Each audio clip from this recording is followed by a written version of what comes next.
podemos definir que sobre quién evalúa, quién es el responsable de este proceso, para que sea rica la evaluación, no tener una sola persona responsable, sino que podemos entonces considerar la autoevaluación que lleva a cabo el mismo estudiante, como ya lo comentaba, con criterios que pueda definir el docente para orientar esta autoevaluación, la coevaluación de parte de sus pares y por supuesto la heteroevaluación que se da entre el docente y el estudiante.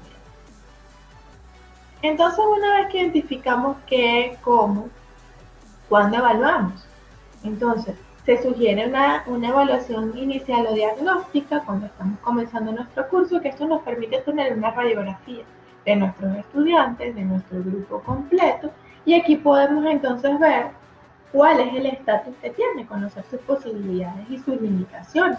Y además que esto también nos da orientaciones y nos da guía para que podamos personalizar algunos aspectos que así lo requieran y también entonces poder ayudar a nuestros estudiantes a que aquellos que no poseen las competencias mínimas requeridas puedan tener una orientación para poder nivelar. También tenemos una evaluación del proceso o lo que se llama la evaluación continua, que es fundamental de todo el trabajo que se realiza a lo largo del desarrollo del curso, de la asignatura en este entorno virtual, de manera que aquí siempre vamos a tener una retroalimentación constante y esta evaluación es realmente formativa. Después tenemos la evaluación final, que debería ser consecuencia lógica de la evaluación continua y sistemática que se lleva, que se ha tenido en desarrollo con los estudiantes y por supuesto esto debe ir en correspondencia con la participación del estudiante, sus trabajos, sus pruebas, su actividad a lo largo de todo este proceso de aprendizaje.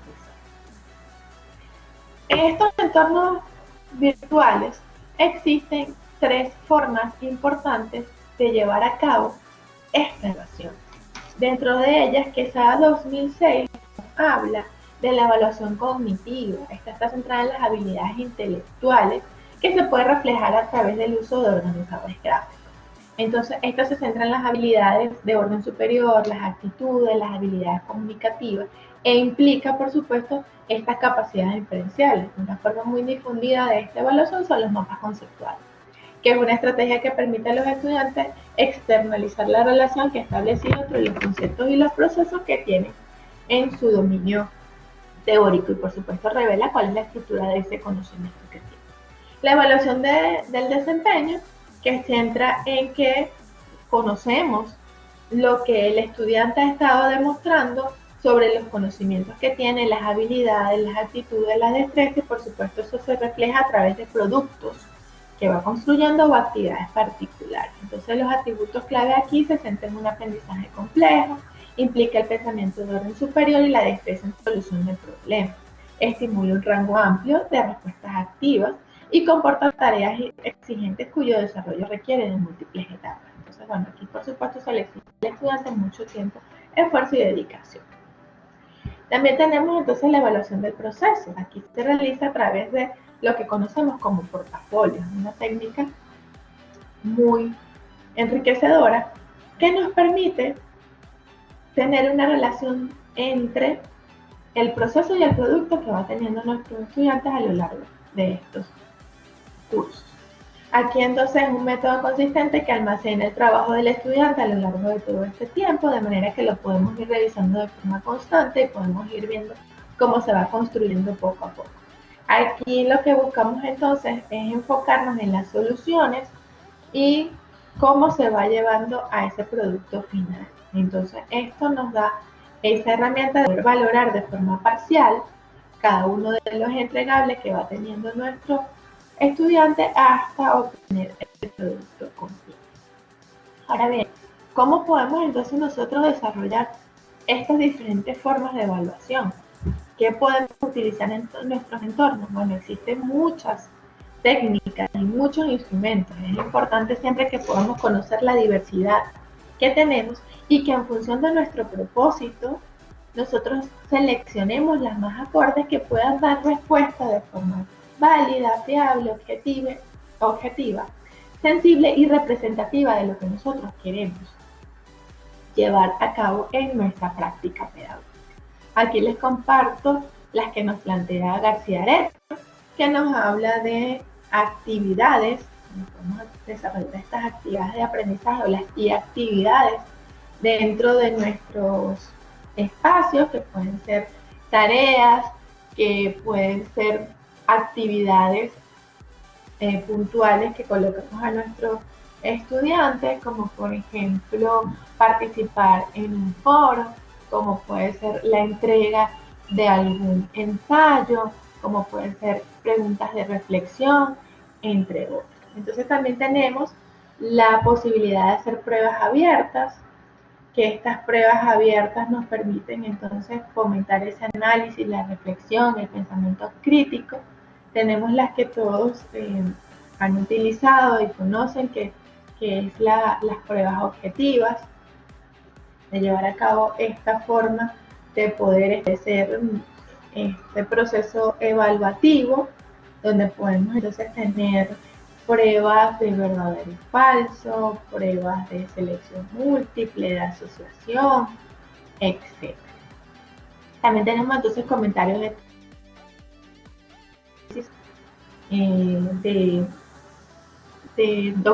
bibliografías, de autores, donde podemos fomentar que se hagan estudios comparativos, donde aquí podemos ver entonces cómo es la expresión personal que va a tener nuestros estudiantes, cuál es la creatividad. Por ejemplo, podemos solicitar que se localice e identifique en un texto cuál es el autor, cuál es la época, cuál es la estructura de las ideas, cuáles son los conceptos.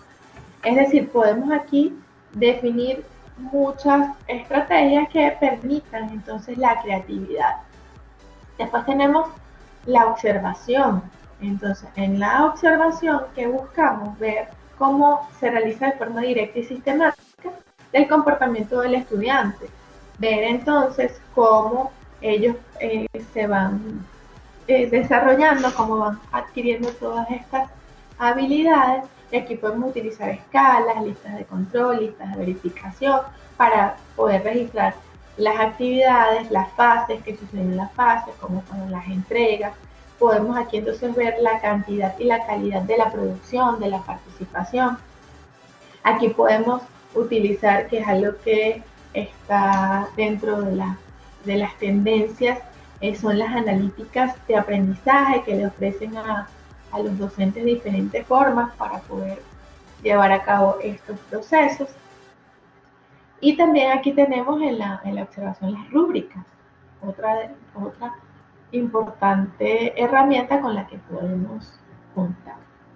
Siguiendo con estas posibilidades, tenemos el portafolio. Como ya lo comentaba, este registro de aprendizaje nos permite una recopilación sistemática y organizada de todas las evidencias que van llevando a cabo nuestros estudiantes, y vamos a poner conocimientos, sus habilidades, sus actitudes. Y esto nos permite entonces poder incluir otros elementos para ver la reflexión, la memoria, el pensamiento crítico, etc.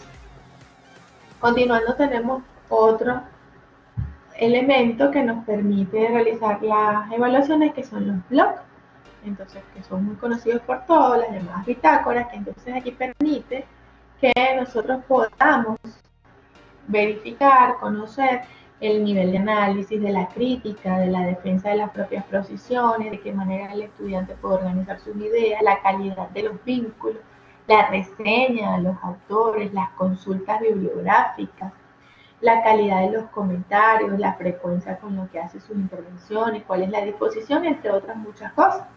Y finalmente, entonces, también tenemos lo que son aquellas conocidas por todos, que son las wikis, donde es un instrumento de evaluación para los estudiantes que lo podemos hacer tanto a nivel individual como grupal, porque aquí podemos entonces fomentar la construcción colaborativa, podemos ver entonces cómo se comporta el grupo de estudiantes y cómo es la participación individual de cada uno, para entonces fomentar aquí, ver la evaluación por pares, la evaluación en el equipo, la colaboración, el debate en línea, la solución de problemas, el aprendizaje basado en proyectos, el aprendizaje basado en problemas, todas estas cosas que permiten valorar estas discusiones y estos debates en línea, y la calidad de las intervenciones, que es un elemento importante. Por último, bueno, las prácticas, depende del área de conocimiento, poder entonces ver cómo se realizan este tipo de pruebas prácticas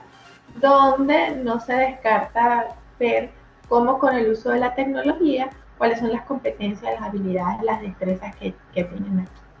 Uno de los elementos que también está aceptado por García Arecio son las pruebas orales. Las pruebas orales se pueden utilizar en nuestros entornos virtuales, sobre todo en lo que tiene que ver con la enseñanza y el aprendizaje de los idiomas. Entonces, a través de herramientas de videoconversaciones síncronas, se pueden hacer este tipo de evaluación.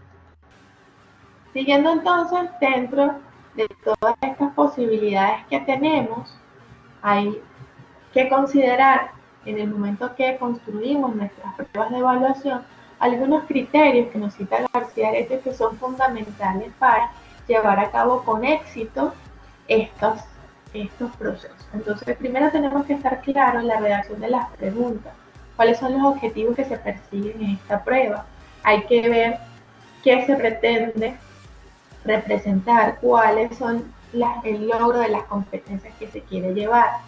Debemos también ver el proceso mental que se quiere evaluar. Entonces aquí podemos ver elementos que nos permitan observar en nuestros estudiantes la forma en que describen, que comparan, que analizan, que sintetizan, que evalúan, que crean, que reflexionan.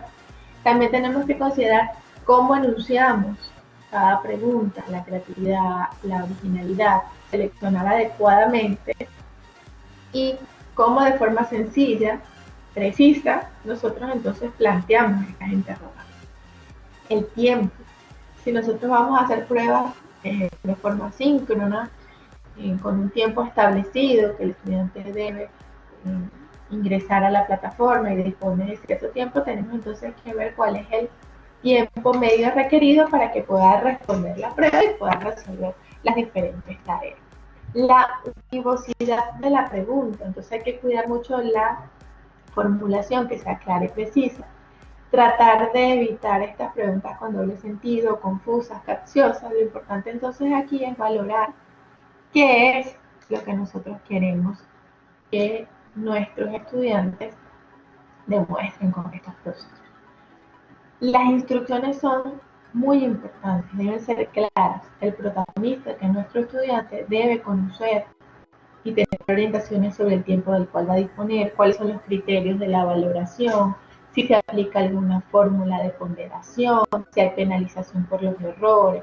Las instrucciones de forma concreta serían, por ejemplo, selecciona al menos 2 alternativas, si es selección múltiple, si debe marcar, si debe señalar, si es respuesta corta. En fin, todas esas consideraciones que permiten de una manera clara y precisa que nuestros estudiantes sepan qué es lo que deben hacer en ese espacio. La estructura de la prueba, qué tipo de respuestas vamos a tener, si vamos a tener una sección teórica, una sección práctica, cómo se va a llevar a cabo esto, el número de preguntas que vamos a tener, la ponderación y la valoración final. Y por supuesto hay que cuidar y tener consideración con las condiciones cada vez que nosotros vamos a realizar estas pruebas, sobre todo por aquellos que tienen problemas de conectividad, problemas con la electricidad, entre otras cosas que pueden suceder. Entonces, eso es muy importante y fundamental, valorar todas las condiciones sobre las cuales se realizan estas pruebas. Tenemos como otra alternativa el uso de las rúbricas. Se le puede escribir como una escala múltiple, tienes muchos elementos que vas a evaluar y por supuesto cada uno ya tiene una descripción diferente en función del grado de realización.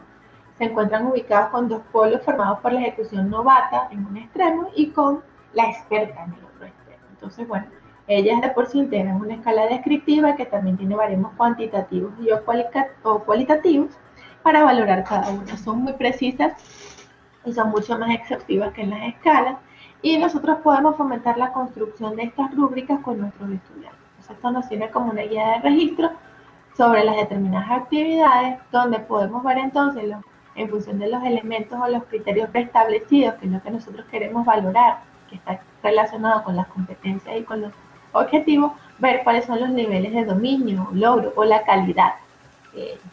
En la imagen podemos observar un ejemplo genérico de cómo se puede construir una rúbrica con base en la fuente que estamos utilizando, que es García.